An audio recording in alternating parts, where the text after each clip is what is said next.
Gianna, I want to go back to the darkness so we can come forward to the light, right? Because I just mentioned a few things that I'm sure that people's jaws are still dropped open in hearing, because you are one tough cookie, my sister. Thank you. Wow. So I read somewhere that you said most nights you slept with a knife and a phone right nearby. Mm-hmm. Take us back there. Let's start there. I know you suffered abuse, and we're not going to go too deep into that, except that it was from your family. But take us back to that time.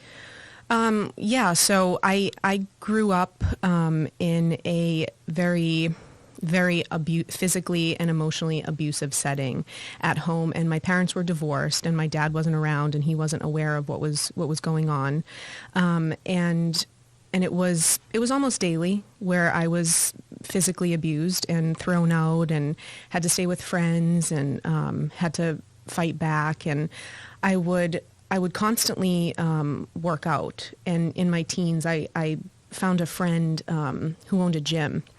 Her name was Kathy DeMarco, and she would give me a free membership to the gym. So rather than becoming a drug addict or becoming a prostitute or hurting myself in any way, I found going to the gym and becoming stronger physically and emotionally was what I needed to survive.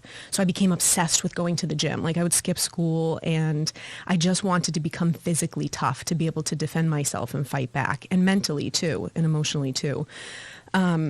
So I did that for a long time, and then I fought back, and there was one pretty bad night where I was being dragged around by my ankles and smashed into walls and doorways, and I lost a tooth. My face was being kicked in, and I ran away, and I had a probation officer at the time. My family took what's called a CHINS out on me. It stands for Child in Need of Service, and so when you get that taken out on you, you get assigned a probation officer. And so my probation officer loved me. She's like, "You're getting straight A's in school. You're a lovely kid. Like, you're really strong. There's nothing wrong with you. You're just in an abusive situation. So we need to get you out." And how old are you at this point? I was like 13 at this point. Okay. Yeah. So it was my whole life that I was physically and emotionally abused and kicked out. And it was... I mean, since you were a baby, like, when do you first remember? Oh, from like 3 years old. Oh, okay. Like, first memories.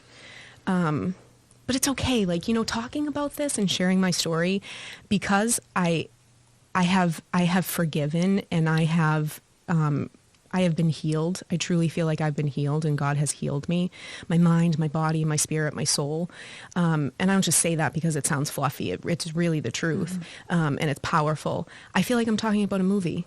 I don't feel like, sometimes I'll get emotional, but I don't feel like it's me anymore. But anyway, but I know that it is. It's hard to explain. But they did take me out of my home, and I began my journey into the foster care system. So I was 13 or 14 at this time, and people would, like you said in the intro, people would just want babies, and I would sleep in bunk beds that were made for like a 5-year-old, and I would be tossed around from home to home because people just wouldn't want me, and so I finally ended up in a girls' home with about 6 other girls. And these girls were seriously tough cookies. One had a slice from her lip to her ear because she got into a knife fight, and there was a big scar on her cheek. And I mean, these were tough girls. It was kind of like being in jail. So I was working out at this gym so this woman, Kathy, who owned the gym, she would come to court every couple of months when she found out that I was being placed into foster care, because I would skip school and I would spend like 13 hours at the gym just working out. She would take me to this small non-denominational Christian church, and we would go in, and it was probably like about 20 people, and people were, raising their hands in prayer and worship, and I was like, these people are nuts. Like, they're crazy. And I just remember judging them and not understanding, and I kept going back after she passed away, and I eventually was one of those people raising their hands in prayer and worship, and I got saved, and I became a Christian. That's really when my life turned around, and I understood that I am so loved, and I am so valued and valuable to Jesus, and what Jesus did for us, and that I'm forgiven for my mistakes and my mess ups, and that I can, because I'm forgiven, I can forgive others. And so the journey to forgiving others really healed my insides, really healed my soul, really healed my mind. Quick, yes. I want to know that you speak about becoming a Christian as it was almost a moment in time. For sure. And then do you remember, and if so, can you describe what that felt like, what that looked like, your senses during, what it tasted like? Well, what was that like? Like, I want to know that transformational, epic hour. Yeah. Because not very many people have gone through that, or maybe many people have, but it's fascinating. It is pretty fascinating. It wasn't like no glitter fell down from the sky or anything like that. It was a very real moment, and a moment more of human connection when the pastor's wife prayed with me, and I gave her my hands, and she gave me this prayer to kind of repeat after her because I didn't know what to say. And so she kind of guided me through a prayer, and I listened to her and repeated it in truth and honesty, because I knew I needed help. I knew I needed God. and I couldn't rely on my own understanding or my own strength. And so I felt that she really cared, and that she was guiding me to an incredible, loving presence. And I felt that through her.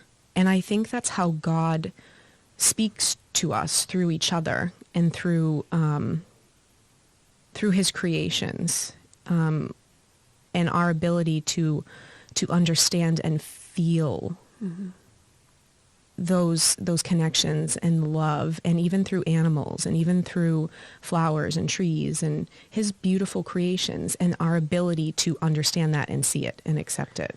So that's kind of how it felt like. And then it was a progression. You know, I still swore. I still did things that, like, I still was a sinner. I still am, you know, like, I still mess up. I just try not to as much. And I really try my best to do the right thing once I know the right thing.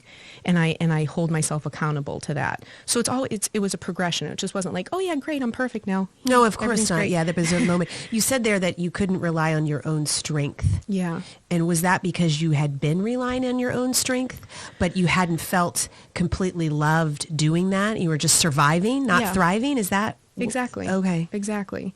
That I wasn't, we can't just love ourselves. We can't just sit back and be like, yeah, okay, I love myself. The world's going to be great now. You get lonely. We're relational beings. We need to love others and feel loved by others. I think that's the greatest feeling in this life, is to have love, to give love, to receive love. And the worst feeling is to lose it. Whether through death or losing a pet or a friendship that was severed, or it's the greatest thing we'll ever encounter in this life, and the most important is love. And God is love. Jesus is love. He was love in human form, and his actions prove that. So thank you so much for tuning in today. If we helped you in any way, then click the subscribe button and let's keep hanging out together. We have so much more to share with you. And if you need more information on actually making the switch for good, please visit us at switchforgood.org for loads of info. And you can subscribe to our mailing list, where you will receive all sorts of super cool gifts, discount codes to our very fave dairy-free products, and a lifetime of powerful health tips. So join us on the journey to switch for good. This is the future.